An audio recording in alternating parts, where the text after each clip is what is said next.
All right, thank you guys for joining us for this morning's call with Dom DeLuca. Since there are only three of you for now, I'll just kind of circle through you guys and let you guys ask questions, and then when more people hop on, we'll start to raise hand. We'll start with Andrew Clay.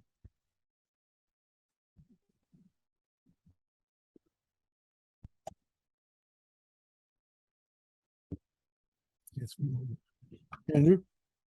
Can you hear me? Yep. Okay, sorry. My audio was twigging out there for a second.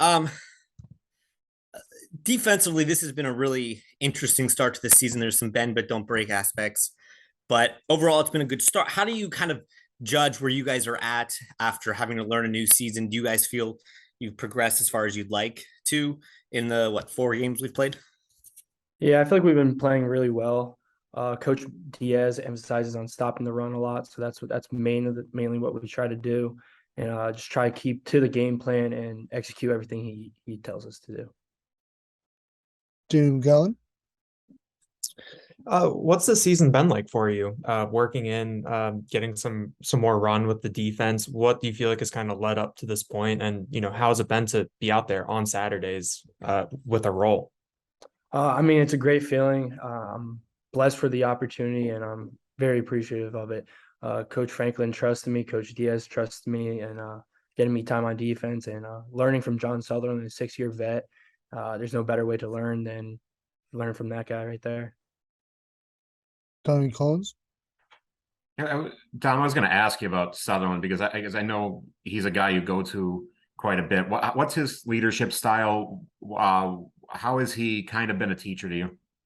He's been holding everyone in the linebacker room accountable, making sure we're all on our A game 24/7, watching film, breaking down film, and asking questions when we need to. And he's been a really big guy that I've been coming to for questions. If like, hey, like, how do you break down this? Like, how do you notice certain keys from the offense and certain like ways to play this coming at you? And he's been helping me a lot with that, and it's been helping me a lot on the field too. Andrew Clay. Yeah, talking about Sutherland, it wasn't even 6 months ago, 9 months ago, he was converting kind of over to linebacker. How do you feel he has grabbed hold of the position and understood and transitioned out of safety? He transitioned very well. He understands everything from gap schemes to fitting up the run and everything like that. I mean, he did a little bit of that with Coach Pry here. He'll flip back and forth, but him being there 24/7, he took that job seriously, and he's taking control a lot on the defense from that spot. Daniel Gallen. Dom, coming in as a walk-on, what was kind of your mindset, and how do you feel like you've been able to work your way to this point? Well, I knew I just needed to get my spot on the team, and I would be able to prove to them that I belong here with everyone else.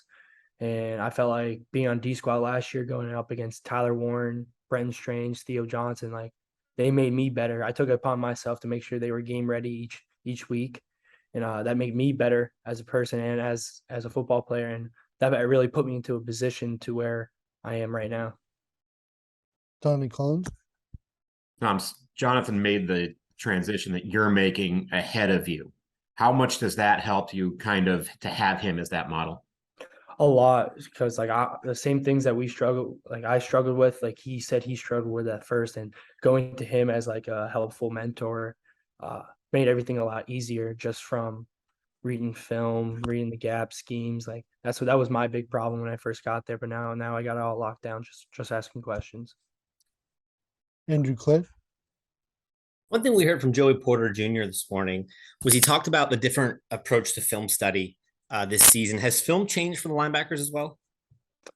I wouldn't say it changed, but we look at it a little differently, just like identifying the formation and identifying what plays come from each formation, really. Daniel Gallen. Was there a moment where you felt like things kind of clicked for you in terms of making the jump into the rotation and being able to carve out a role there? Was there something on D squad last year, or a moment where you kind of felt things kicking into gear, I guess? I would say fall camp and spring ball last spring. I mean, learning from everyone, Curtis Jacobs, him helping me from he used to be Sam last year, so I would always ask him questions, and he's been helping me a lot recently as well. And I feel like just the way I approached fall camp also was big for me, and made sure I was prepared for week 1. Donnie Collins.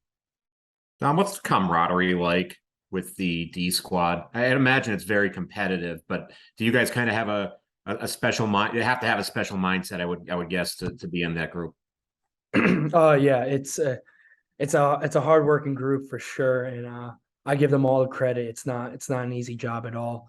And Coach Franklin always pushes on us that we're competing for our spot as well too. Like being on D squad, you're going against our ones and our best players, our offense, and you're trying to make them better and making them make sure they're game prepared, and that's making all of us better. And I know a lot of people are taking it that way. Andrew Clay. You said the same thing Joey said about film study. Is there more emphasis this year on understanding what the other team is doing than in years past? Coach Diaz emphasizes a lot on identifying the formation pre-snap and what plays that come from it and how to approach each way and expect what to come at you and where it's coming from. So I would say, I'm sorry about that. Coach Diaz really prepared us that way, identifying formations and what plays that come from it. Daniel Gallen. Dom, when you talk about kind of changing your approach for fall camp this year, what was different about it, or I guess what led to having things be a little bit different for you? My first fall camp, I got not that many reps, so I mean, I was in the playbook, but I wasn't in it how I should have been, and it took me a little bit to get used to it. But I ended up learning the playbook pretty well and getting my reps. But this fall, I knew I was going to be a 2 with 1 or 2 with South, and I knew I had a battle, so I took it to heart, got into the playbook 24/7, kept my head down, played my game, and just kept on trying to make a name for myself. Donnie Collins. I asked Tyler after a game a couple of weeks ago about you, and he said you're one of the hardest workers on the team. Do you see it that way? And how much has hard work in your mind changed being a college player than it was being a high school player? The hard work has changed a lot from being in high school to college. Like I'm putting in more film hours than I did in high school, more time on the field, more time after practice, putting in like extra work with others as well. I mean, I really just took it as like if I really want to play and I really want to make a name for myself, I got to do all these little things. And Coach Franklin emphasizes that a lot, and making sure that we're all on our P's and Q's. John Petishma. Yeah, hey Dom. Hey, I jumped on late, so I hope I'm not asking you something that you haven't already talked about. But just taking on an increased role this season, how do you think you've handled that so far? And just kind of how do you feel about your progress so far through the first 4 games? I feel like I've handled it pretty well. Getting into film a lot. I mean, that was one huge thing for me. Just like identifying everything that each team's going to throw at us each week, asking a bunch of questions to Coach Diaz, to the other linebackers in the room, Elsden, Sutherland, Jacobs, and we all talk about it all the time. We just keep on trying to keep each other on the same page, really, on what we see and how we identify stuff. One more round of questions. Andrew Clay. Dom, you guys have given up a fair amount of yards still on defense. Third down's been an issue at times. Is that something we asked Coach Diaz before the season? The whole Steph Curry, he's going to get 30, just don't let him get 40 kind of thing. Is there kind of an understanding that your aggressive play style is going to result in other teams moving the ball a little bit, but that the end goal is hopefully to turn them over at the end? So, yeah, we have been having that third down and long issue, but I think we've handled it very well each week, getting better and better at it. Coach Diaz keeps on putting a new game plan for us to excel more at that spot of the game, and he's been making sure we're prepared, and hopefully we will be these coming weeks.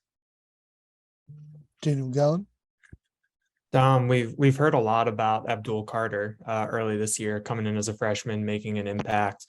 What was kind of your first impression of him? What was kind of like the play that you saw him make that, you know, kind of let you know what type of player he was, and what's it been like watching him come along early this year? I mean, some of the drills in the summer, I was watching this kid move, and freak athlete. Like he was moving crazy and he was moving fast. Then even on the field, I'm pretty sure it was Auburn. I think it was like a throw to the flat, and I was coming up to make the tackle with the rally to it, and he just came out of nowhere and made the tackle and put the guy on his back. I was like, wow, was not expecting that. Like Abdul, he's taking this job very seriously, and he's making the most of it, and he's playing very well right now, and I love the way he's playing. Donnie Collins. Coach Franklin has talked a couple times this year about the Friday nights at the hotel with the shares from members of the staff, players, things like that. How important are they to you to hear that? And what do they do for the team from a competitive standpoint, emotional standpoint, and things like that? I mean, really just hearing where everyone came from and hearing everyone's story, it's a real eye opener for most people. And it's very interesting to hear and see what everyone went through and how they got there, and that everyone's story is different, really. Like we all have our own stories coming here to Penn State and making our name for ourselves. And it's really huge hearing other people's. It just makes you want to work harder. Last question, John Petishnock. Hey, Dom, interested to get your thoughts on Dan Connor being back with the program, all-time leading tackler with the program as a defensive analyst. How much time have you been able to spend around him, and what insights has he gleamed into your game a little bit, if any? He's a huge resource. He knows the game very well, knows how to break down film, knows how to identify a lot of different formations and what's going to come from each formation. And he's a great resource we have in the linebacker room, and very happy to have him there.